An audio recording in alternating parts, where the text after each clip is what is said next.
Imaginez un instant que la prochaine action qui va s'envoler de 100, 500 ou même 1000% n'est pas une énigme que seuls des analystes de Wall Street peuvent résoudre. Imaginez qu'elle se trouve peut-être déjà sous vos yeux, que l'opportunité d'une vie ne dépend pas d'un diplôme prestigieux ou d'un algorithme secret, mais de quelque chose que vous possédez déjà. Une arme que le bon sens a rendue accessible à tous. Dans cette vidéo, nous allons plonger dans les principes intemporels de l'investissement qui ont fait leurs preuves. Préparez-vous à transformer votre vision de la bourse, préparez-vous à comprendre que le marché n'est pas un casino, mais un endroit où les plus observateurs peuvent faire fortune. Il existe une idée reçue, on nous a toujours dit que pour réussir en bourse, il fallait être un expert. Avoir des informations exclusives, écouter les gourous, c'est faux. En réalité, l'investisseur particulier a un avantage sur le professionnel. Oui, vous avez bien entendu. Pourquoi? Parce que les grands fonds d'investissement sont engoncés dans des règles, ils doivent respecter des cahiers des charges précis, n'investir que dans des entreprises de grande taille, avec une forte liquidité, ou qui correspondent à des indices de référence spécifiques. Ils sont contraints de rester dans le sillage du marché. C'est là que réside votre véritable force. Vous n'avez pas ces contraintes. Vous pouvez investir dans des entreprises plus petites, celles qui sont souvent ignorées des analystes, des grandes banques et des gérants de fonds, car leur taille ne justifie pas pour eux un investissement massif. Or, c'est précisément dans ces entreprises moins connues que se cachent souvent les plus forts potentiels de croissance. Votre travail, c'est d'utiliser cette liberté et votre propre jugement pour dénicher ces pépites sous-estimées. Et la première étape pour y arriver est la plus simple de toutes, regardez autour de vous. Une règle d'or de l'investissement consiste à se concentrer sur ce que l'on connaît. C'est un principe simple et puissant. Vous n'avez pas besoin d'un rapport de 300 pages sur la nouvelle entreprise pharmaceutique du moment. Non, vous avez juste besoin d'ouvrir les yeux sur le monde qui vous entoure. Regardez ce qui change. Une nouvelle usine de semi-conducteurs s'installe en Europe. L'entreprise qui l'a construit ou l'équipe pourrait bien voir sa valeur décoller. L'intelligence artificielle est sur toutes les lèvres. Peut-être que le nouveau centre de données qui se construit près de chez vous est géré par une entreprise en plein essor. Ou peut-être que l'application innovante que votre enfant utilise tous les jours sur son téléphone vient d'être introduite en bourse et qu'elle est en train de bousculer son secteur. Ce sont des signes que quelque chose d'important se passe et ces signes sont à votre portée. Il ne s'agit pas de dire que si vous aimez un produit, vous devez acheter l'action de son entreprise. Il s'agit de dire que votre intérêt est le point de départ de votre recherche. Si un produit ou un service vous interpelle, c'est le moment de creuser, d'étudier l'entreprise qui le produit. Est-elle cotée en bourse? A-t-elle de solides fondamentaux?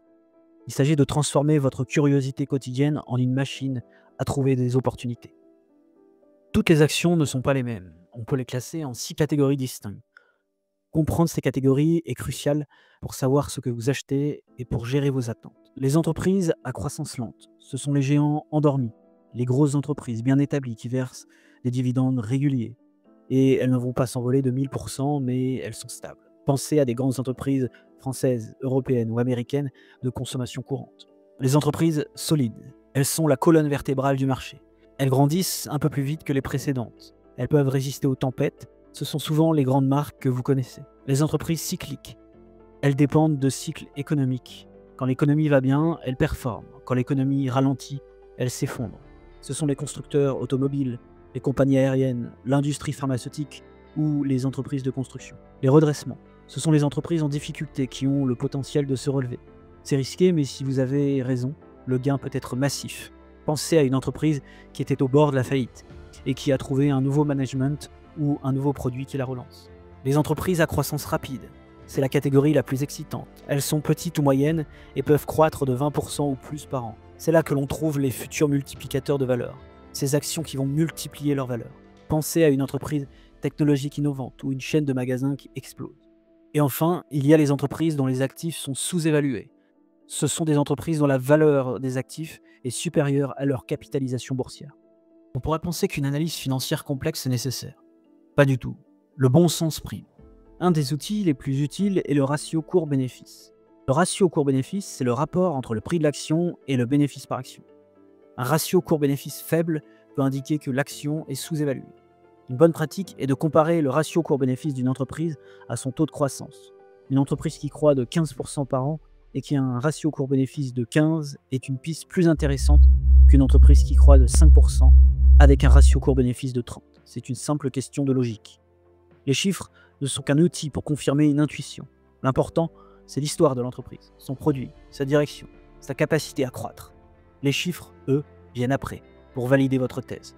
La plus grande erreur de l'investisseur n'est pas de mal choisir une action, c'est de paniquer. Les marchés montent et descendent.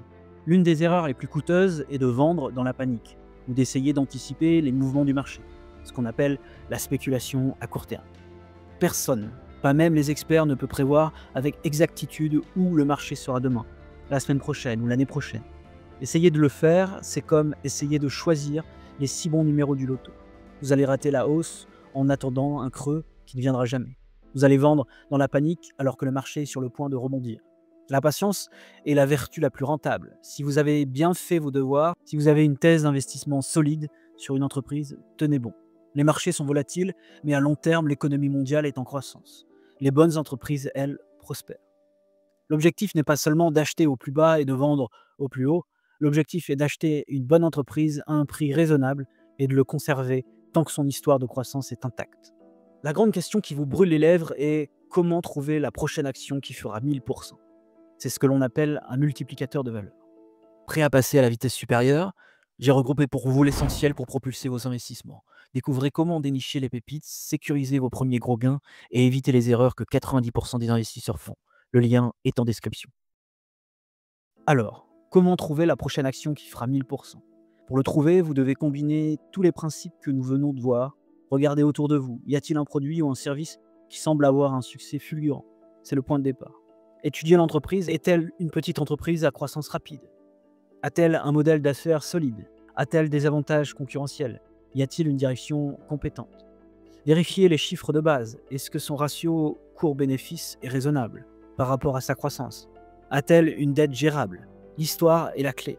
L'entreprise a-t-elle le potentiel de devenir beaucoup plus grande qu'elle ne l'est aujourd'hui? A-t-elle la capacité de continuer à innover, à se développer, à ouvrir de nouveaux marchés? Trouver un multiplicateur de valeur demande un travail d'analyse dans lequel la méthode à appliquer est disponible gratuitement dans ce guide en description.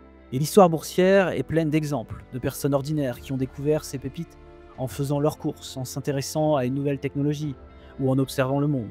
N'oubliez jamais, vous n'avez pas besoin de diplôme, mais de curiosité et de bon sens. Maintenant, vous avez le choix. Le marché, en particulier, est en pleine effervescence. Certains pensent que les actions sont surévaluées et qu'un crash est imminent. D'autres pensent que la croissance va se poursuivre. Que faire? Soit vous appliquez les principes que nous venons de voir, vous faites vos propres recherches, vous pratiquez la sélection d'actions et vous cherchez vous-même les prochaines opportunités. Soit, si vous pensez que les marchés sont à l'aube d'un crash, vous pouvez suivre une autre stratégie, celle de la prudence. Vous pouvez envisager de mettre votre argent sur votre compte titre espèce. Pourquoi? Pour être prêt à acheter lorsque les marchés s'effondreront, au moment où les bonnes entreprises seront bradées. C'est ce que l'on appelle avoir des liquidités en réserve et c'est une stratégie tout aussi valable. Vous pouvez également adopter une attitude 50-50. Optez pour ces deux stratégies en coupant la poire en deux. Quelle que soit la voie que vous choisissez, la connaissance est votre meilleure arme. À très bientôt.